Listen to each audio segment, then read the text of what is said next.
بلی کا جوٹا. رسول اللہ صلی اللہ علیہ وسلم نے فرمایا بلی کا جوٹا پاک ہے. سونے چاندی کے برتن میں کھانا.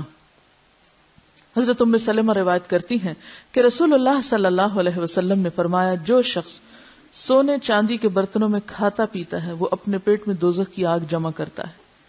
خاص طور پہ چاندی کے جو کٹورے اور چاندی کے گلاس، اور بعضوں کا سونے کو تو نہیں ہوتے لیکن چاندی کے وہ نسل در نسل جہیز میں نشانیوں کے طور پر آگے سے آگے دیے جاتے ہیں. اسی طرح گولڈ کوٹڈ سپونز وغیرہ بھی بہت عام ہو گئی ہیں، اور سپونز کیا کراکری کے اوپر آپ نے دیکھا ہوگا گولڈ پلیٹنگ، یعنی کنارے وغیرہ بھی ہیں. تو ایسی چیزوں سے حد الوسع بچنا چاہیے. اگرچہ وہ پورا گولڈ نہیں ہے لیکن ایون کچھ حصہ تو گولڈ کا ہے نا، اگر وہ اصلی گولڈ ہے. وآخر دعوانا ان الحمد للہ رب العالمین.